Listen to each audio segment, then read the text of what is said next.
बाद में लगाती हूँ। चलो ठीक है।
वालेकुम अस्सलाम बेटे, बाकी लोगों को भी ऑनलाइन होने के लिए कहो, मैं वेट कर रही हूँ।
अस्सलाम वालेकुम बेटे जी, अब आपको आवाज आ रही है मेरी? काफी टाइम गुजर गया है, 14 लोग ऑनलाइन है, मैं अपनी क्लास अब कंटिन्यू करूंगी। Can you hear me loud and clear?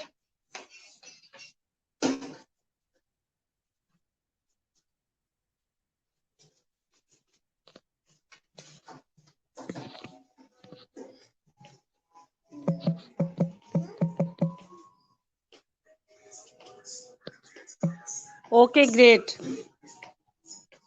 ठीक है बेटे। काइंडली मुझे बताइएगा मैं कौन सा चैप्टर करवा रही थी। क्या हम नर्सिंग मॉडल्स पढ़े थे?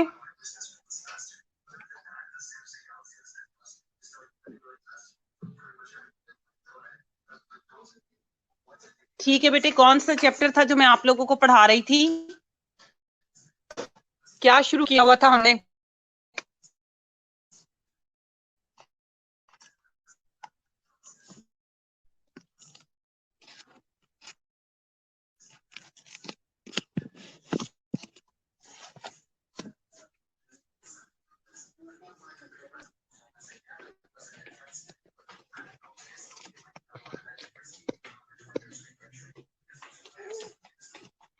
क्या पढ़े थे बेटे हम? I am waiting for a reply. ठीक है, स्ट्रक्चर्स तो मैंने सारे खत्म करवा दिए थे जहां तक मुझे याद है।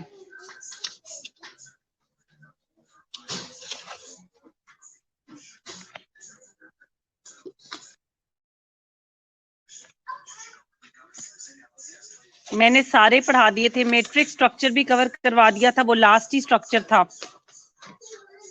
पैरेलल भी मैंने खत्म करवा दिया था। ऐसा ही है। क्या और रह गया था हमारा पढ़ने वाला? और क्या रह गया था पढ़ने वाला बेटे?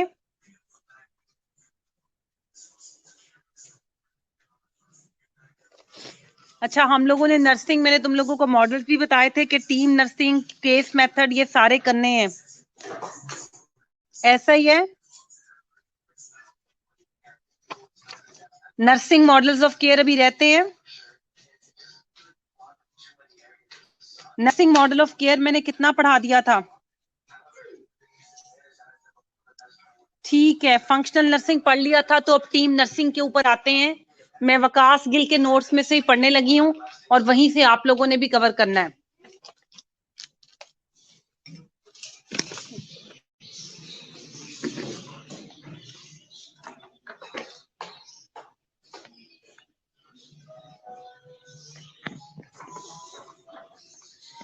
अच्छा, सबसे पहले टीम नर्सिंग क्या होती है, हम लोगों ने इस पे फोकस करना है। The most common delivery system, nursing staff are divided into teams which are responsible for the care of a group of patients.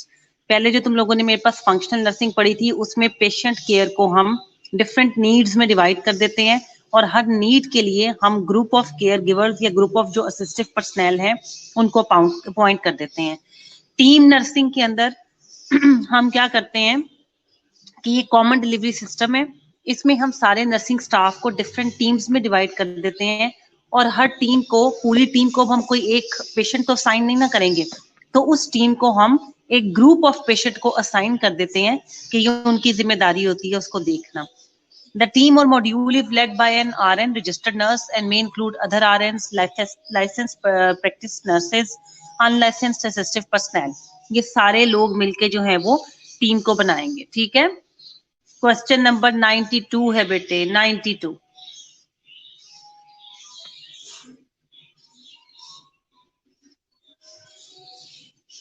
Integrated क्या?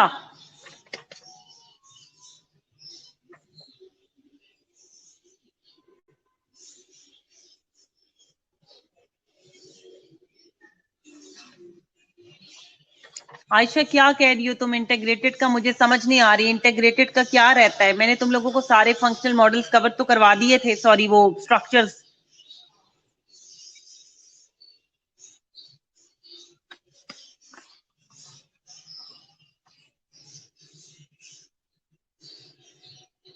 मैं अभी तुम लोगों को टीम नर्सिंग वाला चैप्टर करवा रही हूँ, पहले इसे वाइंड अप कर लो, फिर अगर पीछे कोई चीज रहती हो do remind me again. Classes start होंगी या फिर अगर ना भी स्टार्ट हुई तो मैं ऑनलाइन उसको कवर कर दूंगी। Don't have to worry about that.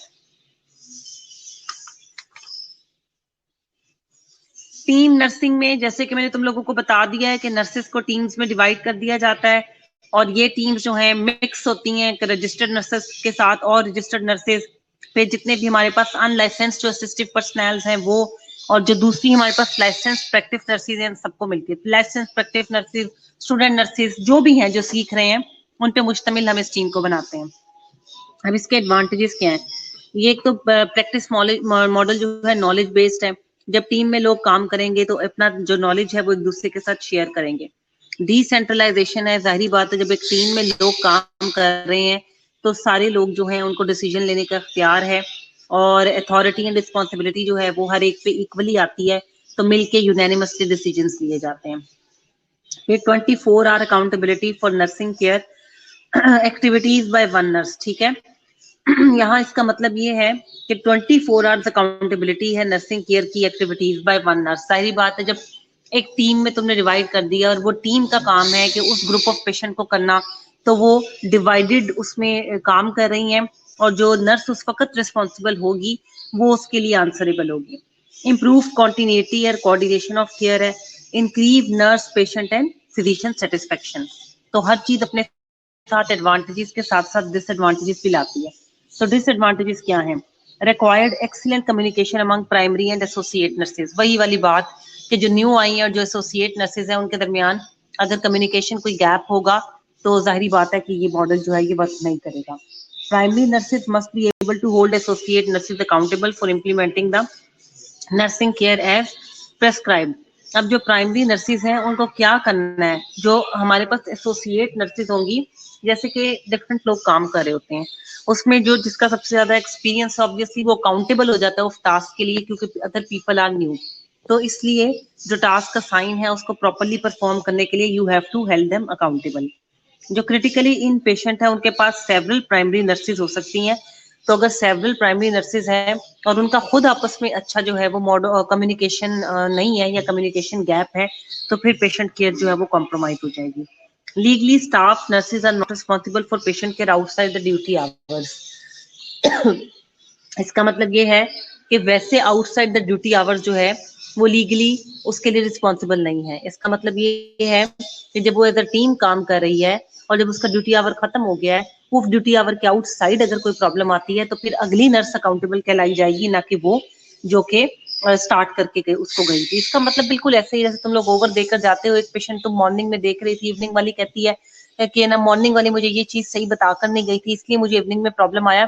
So that is not the valid reason, because उसकी शिफ्ट में वो प्रॉब्लम नहीं आया, वो अपनी शिफ्ट तक की जिम्मेदार थी। अगर तुमने प्रॉपरली उसका ओवर नहीं लिया या वो अच्छे तरीके से पेशेंट के बारे में तुम्हें वाइटल्स या कुछ केयर बता के नहीं गई, तो ये ऑब्वियसली तुम्हारे ऊपर फॉल करता है, because the problem happened in your shift.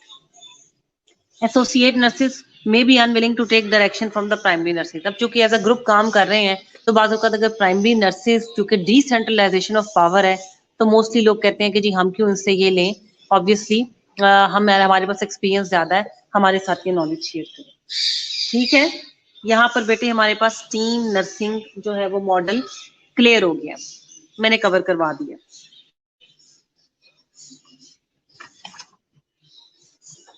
5 से 6 मिनट का टाइम दे रही हूँ, उसको रीड आउट कर लो, फिर मैं अगला तुम्हें मॉडल करवाती हूँ। अभी के अभी यहाँ पर रीड आउट कर लो, कोई क्वेश्चन हो साथ ही पूछ लो, फिर I go to the other model. 5 minutes का टाइम दे रही हूँ, प्लीज स्टार्ट रीडिंग नाउ।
अभी मैं पोर्ट्रेट पे लाना चाह रही हूँ।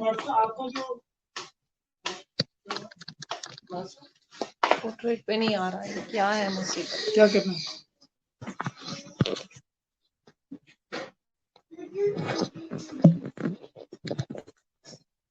अच्छा बुक से बंद कर लो। जी बेटे, आर यू डन? पढ़ लिया आप लोगों ने?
अब आवाज आ रही है? Can you hear me now? बेटे आवाज आ रही है?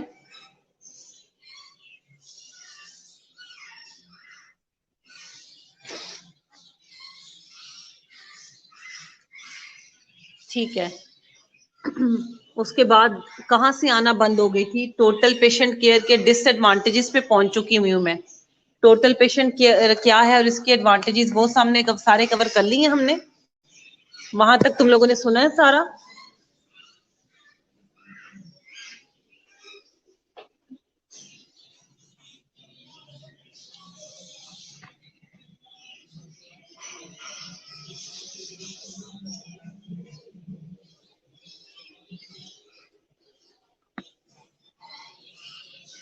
ठीक है। डिसएडवांटेजेस में हमारे पास एक दूसरी चीज, क्योंकि हम इसमें दूसरे कामों के लिए भी किसी की हेल्प नहीं ले रहे, हर काम के लिए आरएन जिम्मेदार है, तो इसका मतलब है ये एक्सपेंसिव केयर है। टोटल पेशेंट नहीं सुना? मैं तो उसके एडवांटेजेस पे आ गई थी। ग्रेट। ठीक है, मैं दोबारा रिपीट करती हूँ, no worries. Total patient care में होलिस्टिक अप्रोच है। इसका मतलब है यहाँ पर एक रजिस्टर्ड नर्स जो है उसको असाइन किया जाता है किसी एक पेशेंट को या नंबर ऑफ पेशेंट्स के ऊपर पूरी केयर प्रोवाइड करने के लिए। ठीक है, वही रजिस्टर्ड नर्स रिस्पॉन्सिबल होती है फैमिली फिजिशियंस और दूसरे हेल्थ केयर स्टाफ के साथ, इसके साथ साथ पेशेंट के साथ भी कम्युनिकेशन के लिए। तो अब मैं चलूंगी इसके एडवांटेजेस और डिसएडवांटेजेस पे। कॉन्टिन्यूस केयर मिल रही है पेशेंट को, एक्सपर्ट नर्सिंग जो है वो केयर मौजूद है, यहाँ पर अनलाइसेंस्ड असिस्टिव पर्सनल मौजूद नहीं है दूसरे छोटे मोटे टास्क करने के लिए। इसका मतलब है ओवरऑल होलिस्टिक केयर जा रही है, होलिस्टिक का मतलब है कंप्लीट। अपनी असाइंड शिफ्ट के लिए हर किस्म की प्रॉब्लम के लिए, चाहे वो फूड रिलेटेड हो, चाहे वो ड्रग रिलेटेड हो, किसी भी तरीके के लिए तुम किसी और को अकाउंटेबल नहीं ठहरा सकते कि जी वाइटल साइन इसकी जिम्मेदारी थी, ये इसकी जिम्मेदारी थी। इसका मतलब है उस शिफ्ट में उस असाइंड पेशेंट की हर चीज की जिम्मेदार आप खुद हो, क्योंकि आप होलिस्टिक केयर प्रोवाइड कर रहे हो। कॉन्टिन्यूटी है कम्युनिकेशन की, ऑब्वियसली तुम अपनी शिफ्ट में उसके डिफरेंट कामों के लिए डिफरेंट लोग नहीं है कि जिनके दरमियान कम्युनिकेशन गैप आए। एक शिफ्ट में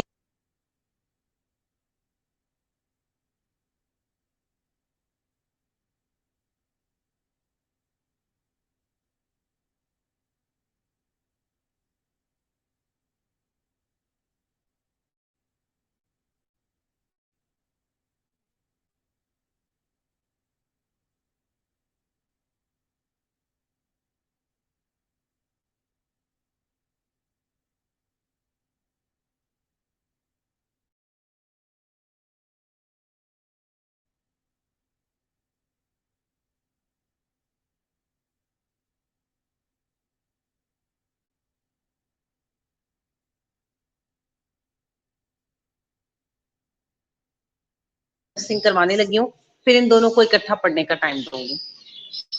प्राइमरी नर्सिंग क्या है?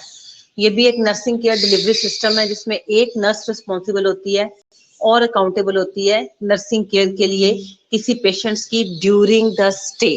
ये पहले वाले से फर्क इसलिए है कि ये ड्यूरिंग द स्टे की मैं बात कर रही हूँ, means from the time the patient is admitted in the hospital to the time until or unless he or she discharged from the hospital, that nurse is responsible for each and every aspect of that patient। इसलिए इसको primary nursing कहते हैं। Actual care जो है वो primary nurse देती है, लेकिन इसमें हम और एसोसिएटिव जो नर्सेज हैं या एसोसिएट नर्सेज हैं वो हेल्प आउट कर सकती हैं। इसके एडवांटेजेस या डिसएडवांटेजेस क्या है? यार बेटे आवाज आ रही है?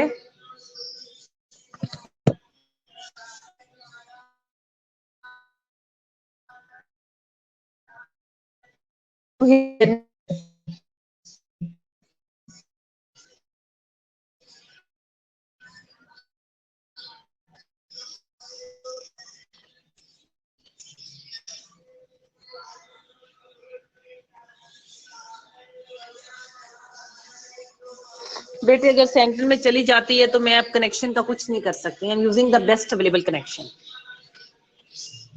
प्राइमरी नर्सिंग को मैंने डिफाइन कर दिया है। टोटल पेशेंट केयर में कितनी दफा रिपीट करूं? टोटल पेशेंट केयर में 3 दफा तो रिपीट कर चुकी हूं अब तक। कुछ भी नहीं है, एक नर्स उसमें होलिस्टिक अप्रोच के लिए जो है वो रिस्पॉन्सिबल है ओवरऑल केयर के लिए। इसमें कोई असिस्टिव पर्सनल नहीं है। अब चूंकि सारे के सारे काम जो है वो क्वालिफाइड नर्स करेगी तो ये हमारे पास जो है वो एक्सपेंसिव अप्रोच हो जाएगी। और अच्छी बात इसकी ये है कि चूंकि तुम इसमें किसी को छोटे छोटे कामों के लिए पूछ नहीं रहे कि वाइटल हो गए कि नहीं, बेडिंग हो गई कि नहीं, तो ऑब्वियसली कम्युनिकेशन गैप नहीं है। ये है total patient care. I am not gonna repeat it again now.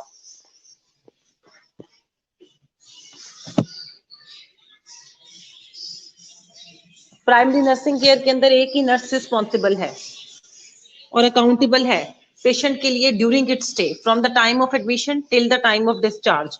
Assistive personal या दूसरे लोग एसोसिएट नर्सेज उसके साथ हेल्प आउट कर सकती हैं, लेकिन responsible if she is on her own. Advantages इसके क्या है? वही नॉलेज बेस्ड प्रैक्टिस मॉडल है। जब डिफरेंट लोग काम करें, they share each others experiences and skills, that is why knowledge based है। डिसेंट्रलाइजेशन है इसके अंदर, क्योंकि यहाँ पर जो है वो अथॉरिटी और रिस्पॉन्सिबिलिटी हम कुछ ना कुछ स्टाफ नर्स को भी दे देते हैं, जैसे डेलीगेट कर देते हैं। 24 आवर अकाउंटेबिलिटी है नर्सिंग केयर की एक नर्स की, क्योंकि यहाँ पर वो एक ही है जो कंप्लीटली जिम्मेदार है। इम्प्रूव्ड कोऑर्डिनेशन है और कंटिन्यूटी ऑफ केयर है। Increase nurse patient and physician satisfaction है। अगर तुम इसका देखो तो इसके जो एडवांटेजेस और डिसएडवांटेजेस हैं एग्जैक्टली वही हैं जो तुमने मेरे साथ टीम नर्सिंग में पढ़े थे। बस यहाँ पर फर्क इतना ये है कि वो during the length of stay के लिए जिम्मेदार है, जबकि टीम नर्सेज में हम डिफरेंट टीम्स में डिवाइड कर देते हैं और उनको असाइन करते हैं। वहां पर लेंथ ऑफ स्टे का कोई जिक्र नहीं है। यहाँ length of stay, time from admission, from time to discharge वही रिस्पॉन्सिबल है। सो अगर तुम वहां पर याद कर लेते हो टीम नर्सेज के एडवांटेजेस और डिसएडवांटेजेस, तो समझो तुम्हारे प्राइमरी नर्सेज के भी एडवांटेजेस और डिसएडवांटेजेस कवर हो जाते हैं। मॉडल के एडवांटेजेस और डिसएडवांटेजेस एक जैसे हैं, पर मॉडल में सिर्फ फर्क है लेंथ ऑफ स्टे का। एक में लेंथ ऑफ स्टे है, दूसरे में टीम्स हैं जो असाइन शिफ्ट्स में काम कर रही हैं।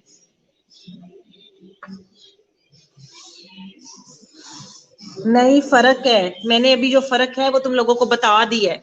वहां पर हम लेंथ ऑफ स्टे का जिक्र नहीं करते हैं, यहाँ लेंथ ऑफ स्टे है नौरीन। यही मैंने अभी अभी एक्सप्लेन किया तुम लोगों को। फिर वही एक्सीलेंट कम्युनिकेशन होनी चाहिए प्राइमरी और एसोसिएट नर्सिस के दरमियान, क्योंकि ऑब्वियसली एसोसिएट नर्सिस भी यहाँ पर मौजूद है तुम्हें हेल्प आउट करने के लिए।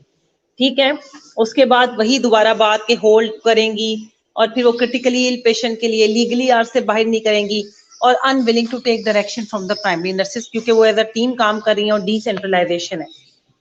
यहाँ पर इसके एडवांटेजेस और डिसएडवांटेजेस भी खत्म हो जाते हैं। 5 to 6 मिनट्स का टाइम दे रही हूँ, अपनी सेल्फ रीडिंग करो, उसके बाद मैं आगे पढ़ाऊंगी।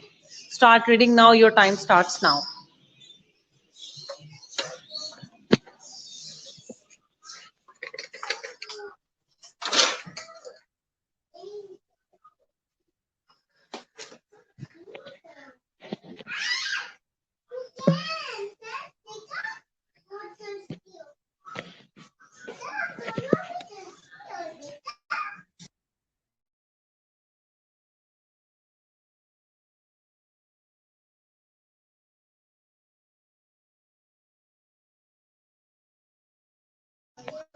कौन सी लास्ट लाइन?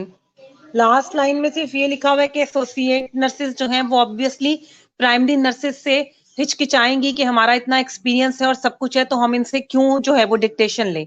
ये बता रहे हैं एग्जैक्टली वही जो पिछले में तुम्हें मैंने बताई थी टीम नर्सिंग में।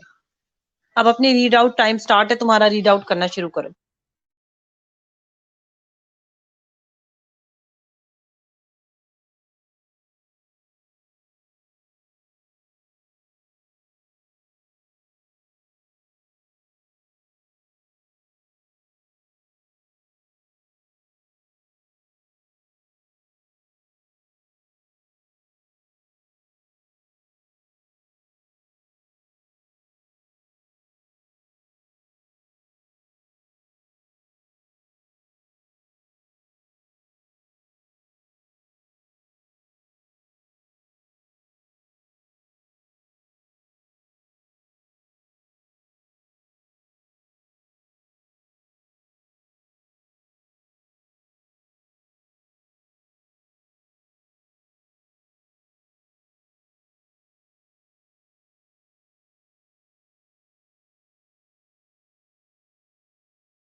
जी बेटे हो गया, पढ़ लिया आप लोगों ने?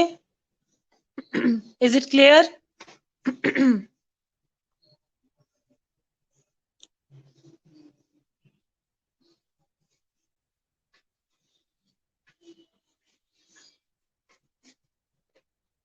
बाकी सबने भी पढ़ लिया है?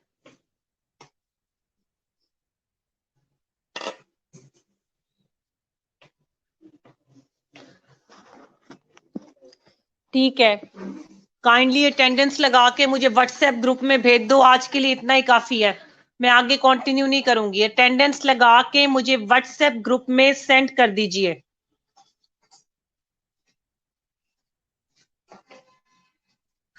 बाकी का मैं कल क्लास में पढ़ाऊंगी। ओके बेटे, टेक केयर, अल्लाह हाफिज।